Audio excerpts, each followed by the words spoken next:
Welcome to the Get Over Yourself podcast. This is author and athlete Brad Kearns discovering ways to be healthy, fit, and happy in hectic, high-stress modern life.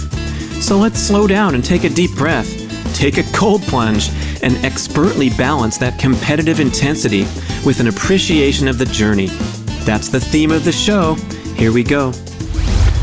The Get Over Yourself podcast is brought to you by Almost Heaven, beautiful compact home use sauna kits, ancestral supplements, grass-fed organ meats in a capsule, DNA Fit, genetic testing for custom diet and exercise recommendations, Integro Health, high-potency liquid probiotic called Flourish, Organifi, organic powdered superfoods, delicious green, gold, and red powders, Wild Idea Buffalo, sustainable, grass-fed, beyond organic, real ketones, clean burning ketones for athletic performance and fat loss. And check out the bradkearns.com/shop page. That's my personal selection of favorite products for health, fitness, and peak performance. And here we go with the show.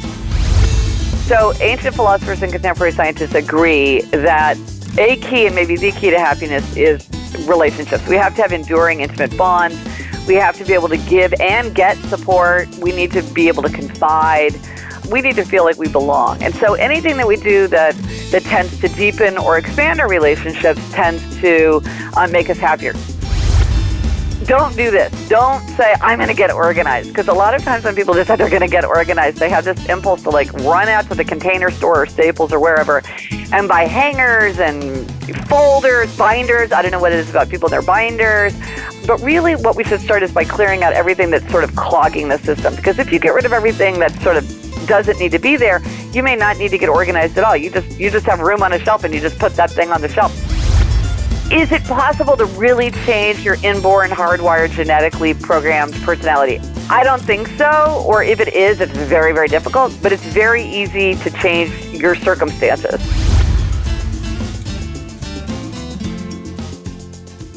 Okay, if you're ready to change your life, please check out the Primal Blueprint Mastery courses, of which I am the host. The exercise was to bring our books to life with a comprehensive online multimedia educational experience.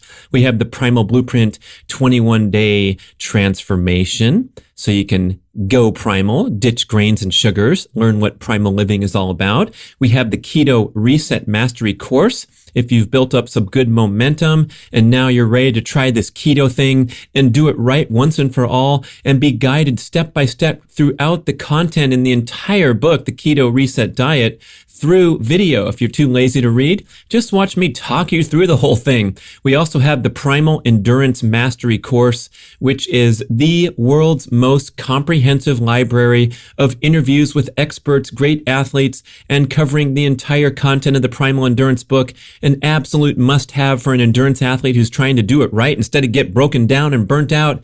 And many other ones. We have a stand-up desk experience called Don't Just Sit There with Katie Bowman. We have a paleo cooking boot camp where you can cook for a couple hours on the weekend and have meals for your family all throughout the week. Great courses. Click the links at bradkearns.com and learn more.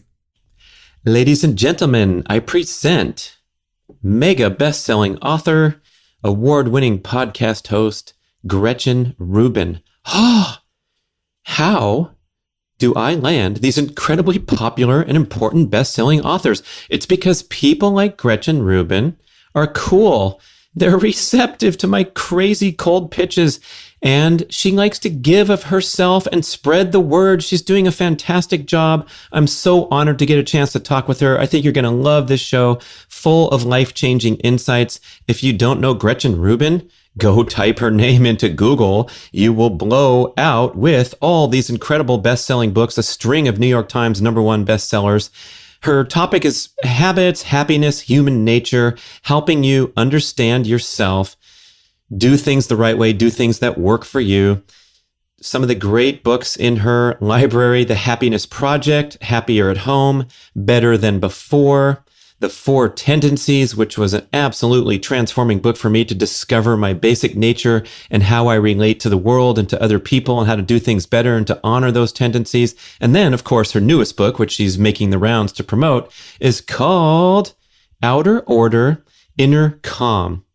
Declutter and Organize to Make Room for Happiness. So hold on for a very fast-paced show. Gretchen Rubin is a 1X podcast, not 1.5, not 1.7. So listen carefully to the insights about the benefits of decluttering. We get into some parenting observations, and please go check out her podcast that she does with her sister. These guys have great banter. Her sister's name is Elizabeth Kraft, and the podcast is called The Happier Podcast. And if you do nothing else, I know life is busy and things go in one ear and out the other, or on your to-do list and sit there and linger. But please go to her website, GretchenRubin.com, and take the 4 Tendencies quiz and identify which of the 4 behavior personality tendencies you have. Oh, it'll be so much fun. It takes only a few minutes. You get the quiz results, and then, boom, you are into the mix with Gretchen Rubin. You'll go pick up some of her books and be happier. Be more productive, be more true to yourself and your tendencies. I know you're going to love this show. Thank you so much, Gretchen. Everybody enjoy. Gretchen, hi. Hey, how are you? I'm so excited to talk to you. I can't believe it. Yeah, thanks for doing this. This will be Thanks for taking the time. You're hitting it hard. Yes. How's everything going? Good. It's going well. How do you do it all, Gretchen? I don't know. Just get up on time, I guess. Do you have some tightly organized rituals around your day and free from distraction and strategies of that nature?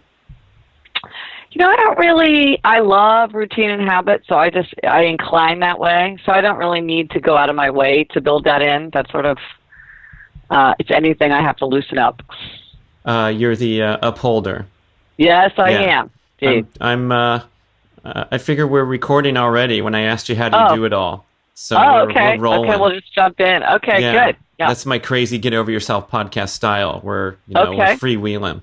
But of course, we're here to talk about this fabulous new book, Outer Order, Inner Calm, Declutter and Organize to Make More Room for Happiness. And my soundbite that I pulled out, I listened to you talk to L. Russ, and you said there's disproportionate yields to the art of tidying up. And that one really stuck with me and trying to think about what that means. So I'd love for you to expand on that. Well, it's not true for everyone. There are people who are clutter blind and they don't get any benefit of clearing clutter. It doesn't drain them. It doesn't overwhelm them. But for most people, outer order does contribute to inner calm and kind of a sense of focus and self-mastery and even a sense of possibility. And like you say, it's sort of disproportionate because we can all agree that in the context of a happy life, something like a crowded clothes closet or a messy desk is kind of inconsequential. And yet over and over, people tell me, and I certainly feel this way myself, that when you get more control of your stuff, you kind of feel like you have more control of your life, and it's just easier to achieve your aims for yourself. However, some people are you saying less affected? Absolutely. Like my sister, I have the podcast Happier with Gretchen Rubin, and my sister is my co-host, Elizabeth, and she just is, I've seen it, like she just doesn't care. I mean, she just doesn't care. It doesn't bother her. She wouldn't close the kitchen cabinet door ever. It just doesn't bother her. That's pretty rare. Most people, some people are more willing to put a lot of time and energy into it. Some people have sort of a lower standard. Some people feel very comfortable free riding off of other people. It's sort of like, well, I know the dishes are going to get done, so why should I do them? But if no one was doing the dishes, maybe eventually they would do the dishes. But then there's some people who just, it isn't really part of, it's not a significant part of their environment. Oh, so you're giving a break to some people, the free riders, because I'm now guessing they're not doing it maliciously. They're just comfortable free riding. They don't realize that. I would guess the person doing the extra work to pick up the slack might even be feeling resentful because they're the type of person that likes the clean, tidy area. Well, it's interesting. I mean, one thing that I write about and think about a lot is the problem of shared work. So shared work is like, we need to keep our house in good order. Now, my idea of what good order is could be much higher than your idea of good order. And so you would just be comfortable if everything were a little bit more chaotic. And so I'm really saying I want to enforce my preference. And you're saying I don't want to help you enforce your preference. If you want to clean, fine, clean it up. If you want to do it to my standard, you can let me do it my way. And again, it's not that one person, a lot of times we want to say, I'm right, you're wrong. You should do it my way because my way is the better way. And a lot of times it isn't a matter of somebody being right and somebody being wrong, but people having different preferences. And so I think it's helpful to think about, well, this is the way I prefer to have it. Can we figure out a way to do that, or to figure out how to make it fair? But look, if somebody really wants the bed to be made every day and somebody else honestly doesn't care, I don't really see why that's the second person's problem. You know, that's a preference. Now, you could say, I will choose to do it out of love for you, or you could say, I will do that because there's something else I really want that isn't important to you, so I will do this because that's fair. Or there's a million ways to approach it. But when you're like, people can't live like this, well, it's like, sure they can. They can all the time. People just have different preferences on how tidy they like things, how clutter-free. This also is a problem at work because sometimes the boss will say something like, a cluttered desk means a cluttered mind. And we're going to have a clean desk policy in this office. Well, that works for you. It doesn't mean that it works for everyone. Some people find that their creativity is stimulated by kind of unexpected juxtapositions. They like to have a lot of things out all at once. And they work perfectly productively that way. Why can't they work in their own way? There's no right way or wrong way, really. Well, that's nice to know. I'm also reflecting on Bruce Lipton, Biology of Belief, talking about these stimuli that we either move toward or stimulate a protection response. So if something's stressful, we see a predator rustling through the bushes, we get a protection response in our cells and the fight or flight hormone spike. And then the other things that we enjoy and we're drawn to have that growth response. So it's either or neutral, like something we don't care about. We look at it, it doesn't charge us. But going back to the idea of like walking past a pile of clutter and not even realizing the fight or flight impact that has from glancing at it out of the corner of your eye as you proceed to the other room. That feels like I can sort of identify with that personality type, maybe that tendency. You're also identifying a group of people who really don't care, and sister doesn't mind the closet, the kitchen cabinet open. So do you have any insights about how we might determine whether we're getting a hidden stress response from having clutter and we could do something about it and achieve some inner calm? Well, I think one of the ways is like, do you feel better when it's cleaned up? I mean, how much of a boost do you get? A lot of people just feel so much better, and it's funny to me, like the energy that people give. And one of the things I wanted to do with this book is remind people, like, it's gonna feel so good. You're gonna get such a charge. I'm always begging my friends to let me come over and help them clean their clutter because I get such like a contact high from doing it. Especially when it's not your stuff. It's like all the upside and none of the kind of emotional drain that comes. You can toss this, don't worry. Oh my God, but you feel so good when you clear that out. And so I think if you don't really care, if you're like, you know what, it's like one thing, same difference to me, then why bother? I mean, we've all got a lot going on, but for most people, they really do feel like a kind of a strange boost. I mean, I just experienced this myself the other night. You'd think I've been studying clutter for so long, you'd think my whole house would be like clutter-free. But no, it happens all the time. And I was up in the middle of the night. I couldn't sleep, so I got up the way they tell, the sleep experts say, get up and, do something, and that'll help you go back to sleep faster. So I get up, and I'm like, I'm going to look in the utility closet. And sure enough, there was just all this junk in there. And for the next few days, I would just walk by the utility closet, just by choice, because I loved looking at it and seeing how clean and how much space had opened up and how organized it was.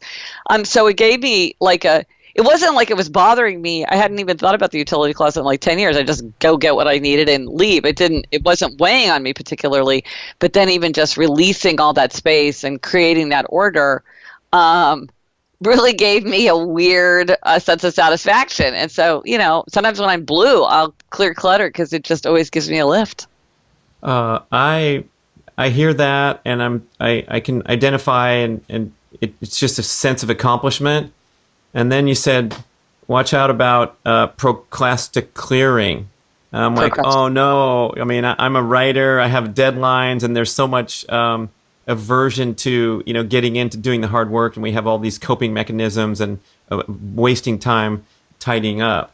So I'm like, uh-oh. Yep. So how do I avoid the drawbacks of procrasticlearing, or identify when I'm in procrasticlearing mode? Well, I think it's always about, the first question is this related to the task? Because often with because there's definitely helpful preparation. And it's like, I'm going to start writing a big report, so I'm going to put all my filing away, and I'm going to get the dirty cups off my thing, and I'm going to put the pens in the pen cup, and I'm going to plug my phone in, and I'm going to close out all the, everything that's open that I don't need, and that's going to help me focus. Procrasticlearing is often like, I need to vacuum every floor of my house. I need to clean out the fridge. It's like cleaning out the fridge. That's just procrastination, because you don't need to do that right now. And the fridge has been like that. Why is it that at this specific moment it seems like an urgent, pressing need, and like nothing else in your life can go forward until you deal with the fridge? That's procrasticlearing. And the thing is, a little bit of procrasticlearing, as you say, it's very common. Certainly tons of writers have that. A little bit of it can be fine, because I think sometimes for people it's a transition. You kind of warm up to it. It's sort of a peaceful way to kind of get yourself in order. But for some people, it can really get in the way of meeting their main priority. And if it's something where you're just constantly inserting these big tasks before you can start what you really need to get done, I think you have to recognize that it's procrastination. One of the most dangerous forms of procrastination is working. Because you think, well, I'm working, I'm being productive, therefore it's not really procrastination. I've heard of this called productive procrastination. If you have something that you need to get done, and you're doing things in order to delay that, that can become very detrimental, because you're really putting hurdles in your own way. Find ways to attack what needs to get done in a timely way. In the end, that's less stressful. Listeners, that was Gretchen just talking to me alone, and now we're going to get back to the show. Oh, that was part of the show. Oh, you're hitting me hard there. Oh my gosh. So I imagine you said you're not a huge victim of this, but if you see these things creeping into Gretchen Rubin's game, you're busy, you got projects, you got people counting on you. Do you have some strategies? Would you get up and take a walk for 5 minutes and go, hey, I'm feeling a little distractible now. Get the blood flowing with a quick set of pull-ups in the background. I don't know. Well, I'll often get up and go get something to drink, or I go for a long walk in the morning, so I wouldn't usually go for a walk just like to clear my head. One thing I do when I really need to focus, like if I'm writing a book, which is my most intellectually demanding kind of work, I'll take my laptop and go, there's a little library, a little subscription library just a block from my house. And so I will work there, because then I don't connect to the internet. And I've always, ever since I was in grade school, I've always loved to do any kind of like academic work or research or writing in a library. Like I just spend hours and hours. I met my husband in the law school library. And so I find that to be an environment that's very conducive to thinking and kind of blocks out everything else. And in there, if I want to, like if I'm feeling distractible, I'll just go kind of walk around the shelves, or I'll check out a few books. And I find that very, that's a huge pleasure for me, but it's also it's still in the same area of my brain, which is the reading, writing, thinking area. And so, but I think that it's really, I think your question, the larger point of your question is, what works for you? Like doing pull-ups would not work for me. Like I can't even do one pull-up. Like I'd be like panting on the floor. But that could work really well for you. I mean, I think part of it is like knowing, well, what kind of thing helps me sort of take a good break and then get back in where I want to go. Like have some tricks and tools. 10 jumping jacks is a great thing if you're feeling like sluggish. Your brain isn't working at 3:00 in the afternoon, and you're like, I can't take a nap, I can't go for a run. What can I do? It's like, do 10 jumping jacks, run down a couple sets of stairs. And I often will do that if I'm feeling kind of just like my brain isn't working. Well, that change of venue tip is huge. I know not everybody has that logistically, but turning off the internet or not having access to the internet is like my bread and butter. And I'll sit in a parking lot waiting for my fiance to finish work And that's when I get my best writing done, because I'm in a freaking car in the passenger seat doing my thing, instead of having the ability to putz around and distract and float over to internet. So the library down the street, when you're reading these beautiful books from Gretchen, you can know that it was mostly done away from home. I love it. I love it. Yeah. Sometimes people will have two computers, like a work computer and a play computer. Sometimes people will even like commute to their own house, like get up, like get dressed, walk around their house or walk around the block to be like, now I'm going to work. I have a friend who lives in a studio apartment, and he has a rule that he can never get in bed. He can't like lie on his bed and read an article. It's like when I'm up, and like I just pretend like this part of the studio apartment doesn't exist. I'm like, I'm in the kitchen, or I'm at my desk, or I'm like standing by the window. Because I'm like, oh well, you could read an article just as well in bed. He's like, yeah, you know, just like I can't get into that bed. So I think, again, it's mindfully thinking, well, what works for you? Like, I couldn't stand to work in a car. Like, that would not be an environment that would be helpful to me. But for you, it's incredibly fruitful. And so, again, it's like, figure out yourself. Some people do really good work in airports. Bizarrely, a friend of mine is like, I do my best work in an airport. There's something about that environment that's really helpful. So you never know. I mean, I think part of it is when people are like, there's a one-size-fits-all solution. I'm going to tell you the best, most efficient way to work, and this is going to make you creative, and this is going to make you effective. It's like, I don't know. Sometimes people like to be in big, crowded environments. Sometimes people like to be in quiet places in solitude. Some people like to work early in the morning. Sometimes people like to work late in the day. Some people drink a lot of coffee. Some people are like drinking booze. It's like a Hunter lot Thompson, Daily Ritual. Yeah. Look, I mean, you mentioned Daily Ritual. Mason Curry wrote a fascinating book called Daily Rituals, and it looks at the daily work habits of more than 100 highly successful creative people of all walks of life: scientists, painters, choreographers, writers. And what you see is there's just tremendous range in the kind of environments in which people do their best work.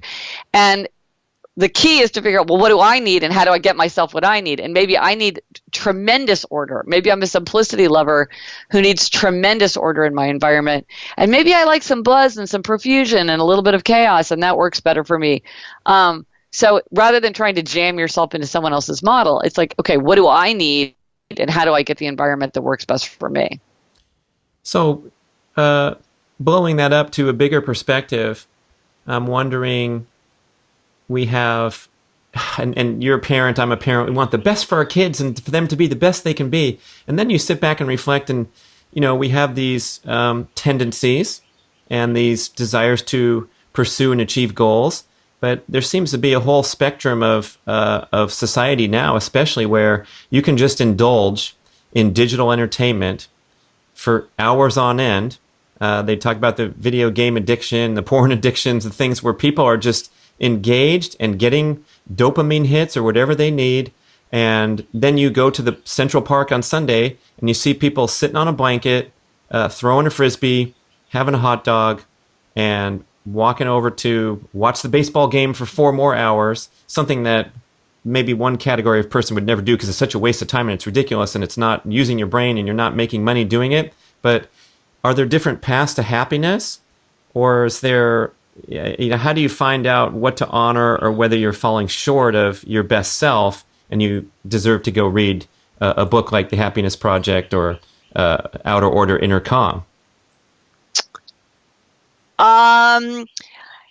If you're going to say, well, I'm stumping Gretchen Rubin here with my rambling question. I think you're saying, is there a key to happiness? What is the key to happiness? So I think if the question is there a key to happiness, there's 2 ways to answer that question depending on kind of what framework you're in. One is relationships. So ancient philosophers and contemporary scientists agree that a key and maybe the key to happiness is relationships. We have to have enduring, intimate bonds. We have to be able to give and get support. We need to be able to confide. We need to feel like we belong. And so anything that we do that tends to deepen or expand our relationships tends to make us happier. Now, one way to have a relationship is to go have a picnic with somebody and go watch a baseball game.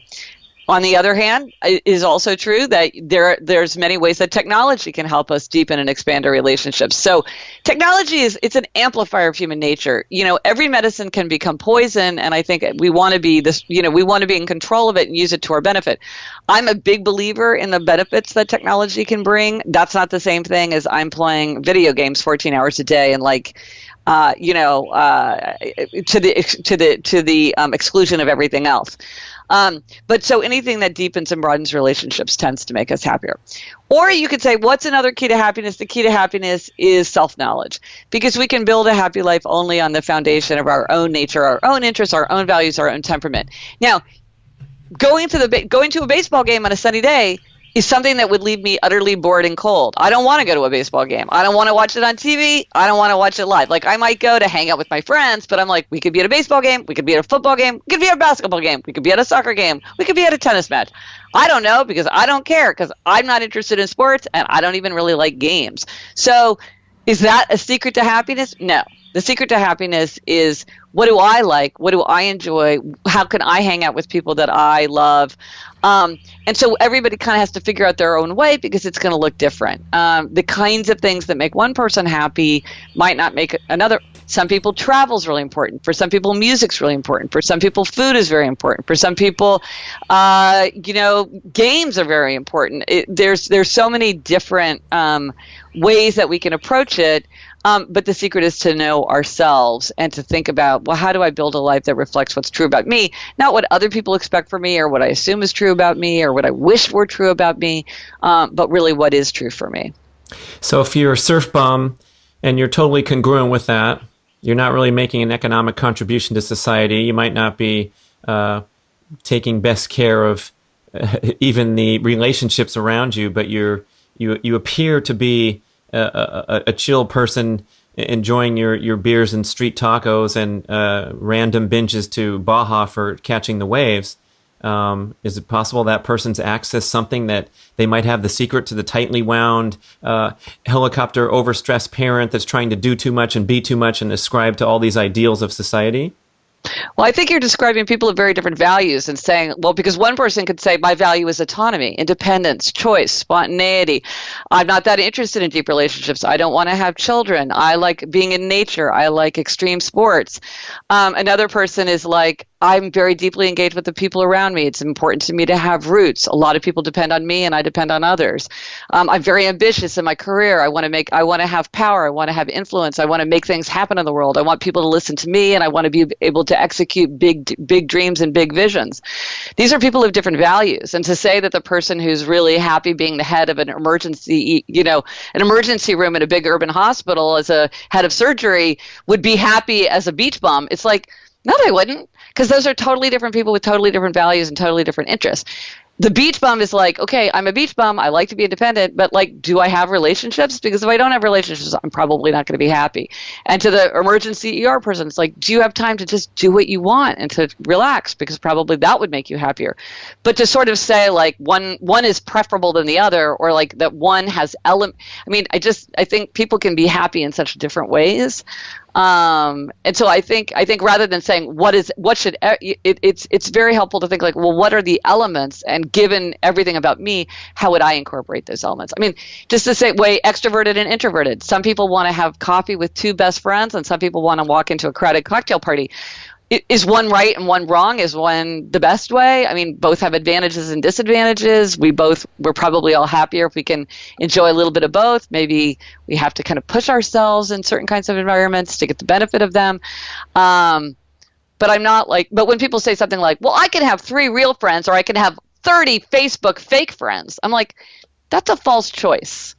There's lots of different kinds of friends. And you can have many kinds of relationships that can enrich your life. Not everyone's going to be in your wedding party, but they can still have a place in your life if you can handle that. Some people like having lots of relationships. Some people get overwhelmed when they feel like there's sort of too many people to have in their heads. Again, that's a difference. So there's a real range. In a lot of ways, people are very much alike, but then the differences are important, I think, to help us understand ourselves and how other people might be different from us. So to throw this into parenting for a moment, I know that's off your book topic, but where do you stand on the spectrum of wanting the best for your kids, opening doors, giving them opportunities, helping them believe in their potential. But let's say, for example, a kid is looking at a destiny of becoming a surf bum rather than a college student. Is there a way to come to acceptance, to realize that the self-determinism is there, and you offer choices and then see what happens? Or can we orchestrate things? Is there a certain level that we need to participate in? Well, that is one of the most profound questions in parenting, which is, what is your role? My own father said to me about his granddaughter, my daughter. He said, Gretchen, at some point you have to switch from being an advisor to being a cheerleader. And he's like, and I think you've already reached that point with your old, with Eliza. And I think I personally, just in my own experience of life, think that it's very risky for parents to overly intervene in children's career choices. I think you really, really, that's a big risk, because often parents, out of the deepest love, want us to do things that seem safe. They don't want us to risk failure. They don't want us to risk having our feelings hurt or being rejected. But the problem is, as we all know, there is no safety. And you could tell your child, you can't become a beach bum. You can't become a beach bum, and that's totally irresponsible. You should become an accountant. You've always been good at numbers. And then they go into an accounting firm. They burn out. They get it. They have all kinds of bad behavior. Or the accounting firm goes bankrupt, and now they've got like a terrible stain, and they're doing something that they never even loved. Or and it's like if they become a beach bum, it would have been like, oh, they were there. They saw this investment opportunity. They got involved with a partner. Now they have this great flourishing business, and they live in Hawaii, and their life is great. Like, we don't know how things are going to turn out. We don't know what is the safe choice. Now, I think children don't always know the consequences of their action. And so I think you want to say things like, people who go to college have a lot more choices. That's just the way of the world. That's not my opinion. That is like literally a fact. You can look that up. Like, now, if you have a college education, you just have many more choices of career.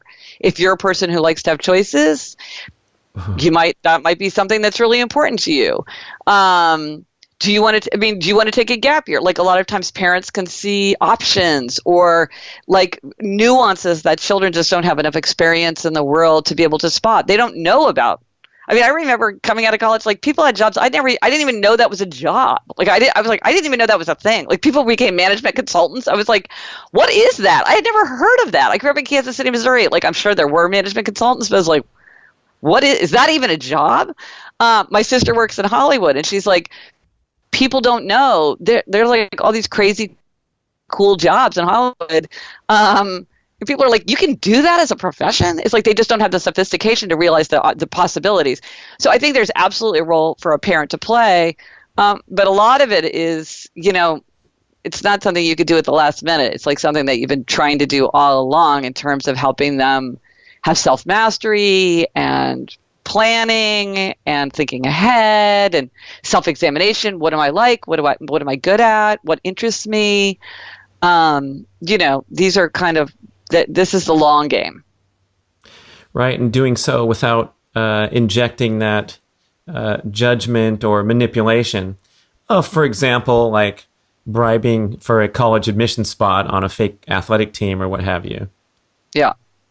So when we're desiring to declutter, what I liked about your presentation was it can be looking different for anyone. It's not the first step is to go into your fridge and get rid of the spoiled food. Yeah. What are some ways that we can personalize that experience and a first step that we can take? Well, I would say the first step is don't do this. Don't say, I'm going to get organized. Because a lot of times when people decide they're going to get organized, they have this impulse to like run out to the Container Store or Staples or wherever and buy hangers and folders, binders. I don't know what it is about people and their binders, fancy containers. But really what we should start is by clearing out everything that's sort of clogging the system. Because if you get rid of everything that's sort of doesn't need to be there, you may not need to get organized at all. You just have room on a shelf and you just put that thing on the shelf. It doesn't need to be like contained in some, elaborate way. Like a guy who said he thought he had to organize all his paperwork, and then he realized his paperwork was all about pet insurance and his account was online anyway. So he could just recycle all this paper. He didn't need to do anything with it. But that leads to the question of like, okay, well, how do you decide what's clogging the system? Like, what do you relinquish and what do you hang on to? I think a really useful test for just about anyone is, do I need it? Do I use it? Do I love it? Because obviously for everyone, what do I need, use, and love would be very, very different. But that's a question that can really help it get easier. Like, let's say you have a broken umbrella. Do you need it? Do you use it? Do you love it? No. So why do you have it? So either like get it fixed or get rid of it because you don't need to use or love it. The bread maker, that seemed like a great idea for a birthday gift for your spouse 5 years ago. You don't need it, use it, love it. The cord, you don't even know what that cord goes to. Or, like when I cleaned out the utility closet, we had 2 vacuum cleaners. We had the vacuum cleaner that we use, and then we had like our backup vacuum cleaner, which was like our old vacuum cleaner that we didn't like. Why am I hanging on to that? Give that away. Somebody else it might be just the perfect vacuum cleaner for them. Because we only use one vacuum cleaner, So I think that's a really good test for just about everyone. And a really funny little thing that works for people is the 1 minute rule. And this is the rule that anything you can do in less than a minute, you do without delay. So if you can hang up your coat instead of throwing it on a chair, if you can, print out a document and put it in the right folder, that just gets rid of that kind of scum of clutter on the surface of everyday life, and it makes us feel less burdened because it's just easier to like get through your day. Can we put a limit on that so we don't go into procrasticlearing, like the 1 minute rule times 12, and then you got to get stuff going? Well, usually the 1 minute rule is like as you go. It's Right. like, could I just like put this away right now instead of leaving it here and doing it later? It's not like sit down and do, it's an as you go kind of thing.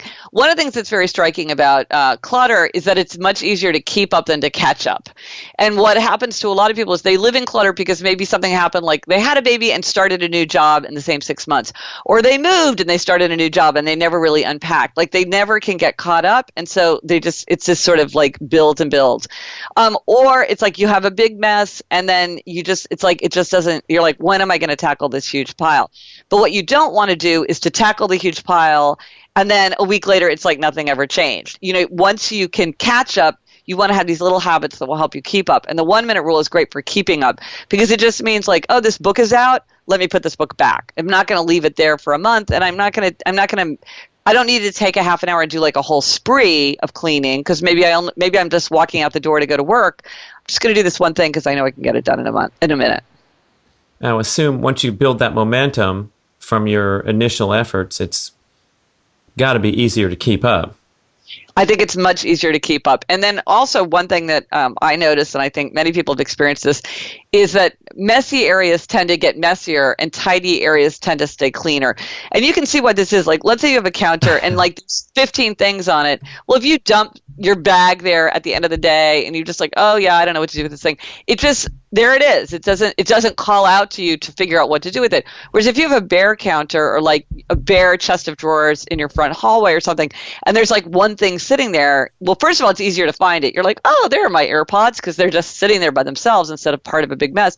But also, I think just kind of temperamentally, people are more inclined to put something away when it's just clearly one thing that is in the wrong place. You're like, why is this doggy bag holder sitting here? It should be on the leash. Why don't I just go ahead and put it on the leash so that I don't leave the house without doggy bags?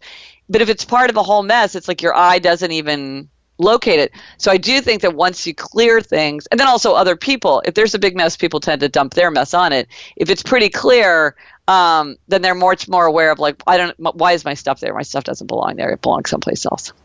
I bought into that and hoping that my teenagers would follow suit when doing all these wonderful tidying drills and techniques. Sometimes that doesn't fly. So if you're seeing like incongruence in buy-in in a common living situation, what do you think we got to do here? Well, that's a very, very common conflict, obviously. It's like a lot of times people have different tolerances for clutter, and so that creates disagreement.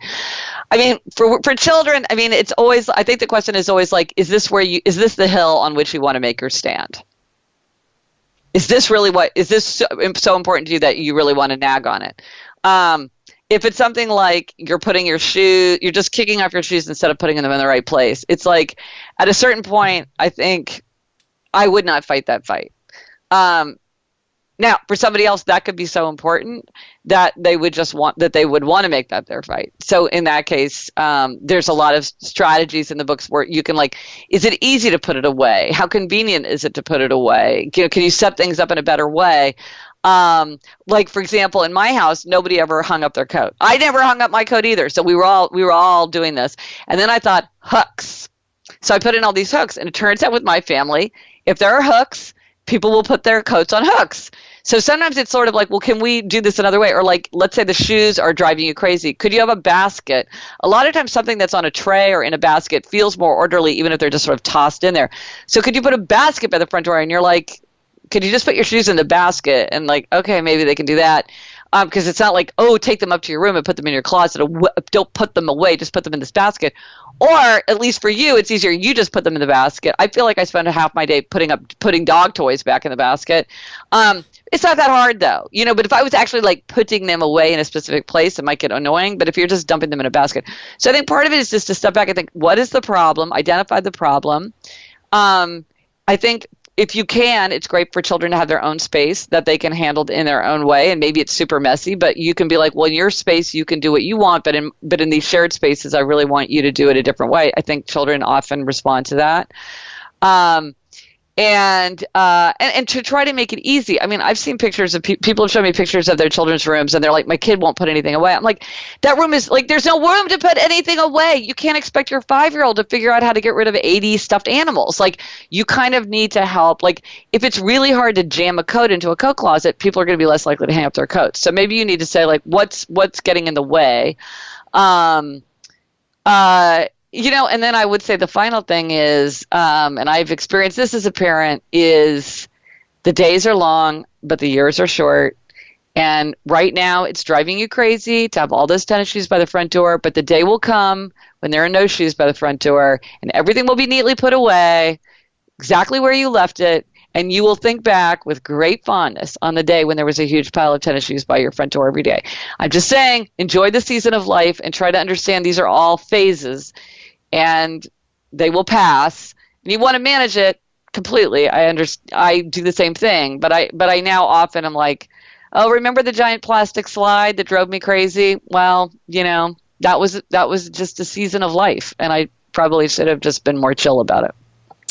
I think we also want to get away from thinking if you model this beautiful behavior that you think is so awesome, that it's going to absorb into others. They might not care. And then you can kind of build resentment, frustration because you're so decluttered, and then the piles build up around you, whether it's your mate at work or at home or what have you. Well, that's interesting. I mean, one of the things I always do, because I'm a huge scorekeeper, I'm a real bean counter. It's really an aspect of my personality. One of the things I'll tell myself is I'm doing it for myself.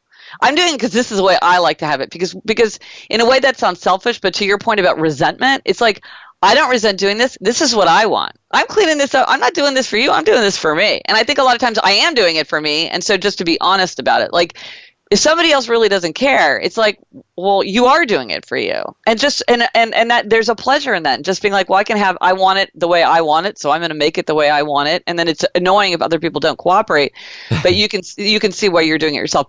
I will say this thing about children too, is I think sometimes parents feel like they have a real duty to train their children because they don't want them to be an inconsiderate spouse or a horrible roommate because they're so messy. And and I always think of my husband. I mean, my husband, it's notorious how messy his college dorm room was. And now he is Mr. Hamper and Mr. Make Your Bed. I think sometimes it's just people go through a phase, they have to grow into it, or maybe it's a sign of trying to show autonomy or whatever. But I don't think that your child will be that way necessarily forever. Now, my sister, who I mentioned earlier, my co-host for the Happier with Gretchen Rubin podcast, she was incredibly messy as a child. And she's been incredibly messy all the way through. I've been there the whole way. She's better than she was. She's still, by anyone's standard who's pretty tidy, very messy. So not everybody outgrows it, but some people do. And I think that, a lot of it is just this is who the person is. I don't know that you can also have the backlash where you make your kid make their bed every day. And so then when they grow up, they're I'm never making my bed again. I'm a grown up. You can't make me. So you never know how these things play out. So I think it's really about peace and like having an environment where everybody feels comfortable. Because if you feel overwhelmed and just sort of stifled by all the junk in your environment, that's not good for you. On the other hand, if you're just like, I like to have the dishwasher loaded a certain way, it's like, okay, well, other people may disagree, and how important is it? And then talk that through. Well, I guess this would transition. I know you're a busy gal, but I want to talk a little bit about the 4 tendencies and wondering, it sounds like these are pretty innate. You're talking about you and Elizabeth grew up in the same house. You got your thing going. You're describing the disparity there. If you could just go through with the 30-second definition of each one, and then how innate are they? And if so, should we spend effort trying to, I'm rebel tendency. I'm a 99% rebel tendency. I'm like, oh my gosh, what an eye-opening insight that I operate in my own world rather than trying to, but should I waste time and energy, spend time and energy trying to be more upholding, or is it just like work with your strengths, work with your tendency? Yeah. So I'll just briefly describe the 4 tendencies so people know what we're talking about. And we're opposites in a way, like I'm an upholder and you're a rebel, so that's good. But it can work, right? There was pairs that could work, right? Rebel and upholder is the most difficult tendency. Oh, that's right. That's the most difficult. Yeah, right. That's the most difficult. Rebel and obliger. Like if you have a partner, I'm guessing that your partner is an obliger. Yes. Yeah, because that's overwhelmingly the case. If one person is a rebel, the other person is an obliger. That's overwhelmingly the case. And except for certain very predictable exceptions to that, that's almost always true. So there's upholders, questioners, obligers, and rebels. This is my 4 tendencies personality framework. I wrote a book about it, and there's a quiz. If you want to take a quiz that tells you what you are, you can take it at quiz.gretchenrubin.com. But most people don't even, just in the brief discussion that we'll have, most people can figure out their tendency. So it has to do with how you respond to expectations. Outer expectations like a work deadline, and inner expectations like a request from a friend. And so depending on how you respond to outer and inner expectations, you're either an upholder, a questioner, obliger, or rebel. So upholders readily meet outer and inner expectations. They meet the work deadline. They keep the New Year's resolution without much fuss. They want to know what others expect from them, but their expectations for themselves are just as important. Then there are questioners. Questioners question all expectations. They'll do something if they think it makes sense. So they're making everything an inner expectation. They resist anything arbitrary, ineffective, irrational. They need to know why before they'll comply. Then there are obligers. Obligers readily meet outer expectations, but they struggle to meet inner expectations. So I got my insight into this when a friend said, I don't understand it. When I was in high school, I was on the track team and I never missed track practice. Why can't I go running now? Well, when you had a team and a coach expecting you to show up, no problem. But when you're just trying to go on your own, you struggle. And then finally, rebels. Rebels resist outer and inner expectations. They want to do what they want to do in their own way, in their own time. They can do anything they want to do. They can do anything they choose to do. But if you ask or tell them to do something, they're very likely to resist. And typically, they don't like to tell themselves what to do. Like they often wouldn't do something like sign up for a 10 a.m. spin class on Saturdays because they're like, I don't know what I'm going to want to do on Saturday. And just the fact that somebody's expecting me to show up is just annoying. So those are the 4 tendencies. Oh, it was a life-changing book just to first identify yourself. And then, I don't know about you, if you start going through your day, getting everyone's tendencies dialed in, and then I think benefiting from the insight to treat people in the way that might get the most cooperation, the most joy in a relationship setting. Yeah. Well, you asked before about what should you do with your tendency? And I think that what I think about the tendency is sometimes people do want to be a different tendency. Like they're like, I don't want to be an obliger, I want to be an upholder, or whatever. And I think, is it possible to really change your inborn, hardwired, genetically programmed personality? I don't think so. Or if it is, it's very, very difficult, but it's very easy to change your circumstances. And so what I would say is if you're a rebel and you're having trouble doing something because it's you can't use to-do lists, you don't like having things on the schedule, you don't like to give yourself rules. So, okay, what do you do with that? To me, it's don't try to make yourself a different kind of person. It's how can I do this in a rebel way? And so for a rebel, like let's say you wanted to quit sugar. Well, you're not going to do it because the doctor said so. You're not going to do it because you said you would. You're not going to do it because your partner's asking you to. You're going to do it because you're going to say things to yourself like about your identity and what you want. I'm a strong, healthy person. I'm not controlled by big food companies. They can't addict me and chain me with their fake ingredients. I love exotic, fresh foods. I love going to the farmer's market. I love buying things and putting together new flavors. People say I can't quit sugar. Watch me. I'm not going to eat sugar again for the rest of the year. I mean, these are all things that appeal to rebels because it's identity. And what the kind of person they want to be. But you can imagine that to someone else, like to an obliger, they need outer accountability. To meet inner expectations, obligers need outer accountability. See, outer accountability can be counterproductive for rebels because they don't like people looking over their shoulders and telling them what to do. For obligers, it's necessary. So if you're an obliger and you want to quit sugar, you might pay for a nutritionist or have an accountability group. I have an app called the B.rad app where people can form accountability groups. You could think of your duty to be a role model for someone else. You could think about your duty to be healthy because you've got people who are depending on you. You could say that say that you'll donate a certain amount of money to an important charity if you go sugar-free for a year. There's a million ways to create outer accountability once you realize that that's what you need. And that's what the Tendencies helps you figure out is like, how do you work within your own strengths to get where you want to go? We can all achieve our aims, but we might need to take different paths to get there. Love that stuff. I actually, this is a question, okay, my last question, but it's how to get more people to buy your book. And the full backstory, the actual question is, it seems like sometimes the people who are pre-qualified, the ones most likely to go and embark upon a happiness project or to declutter, they're already pre-qualified. They're already in pursuit of happiness. Then they're going to do a happiness project. They already. Look, it's funny. It's funny that you said that because research shows, like, if you look at people who buy self-improvement books, they're already people who are highly functioning, and they know that like even a little bit of boost would help. So it's the people who you think most need it are not the audience. You're exactly right. Like research has actually shown that is the case. So what do we do?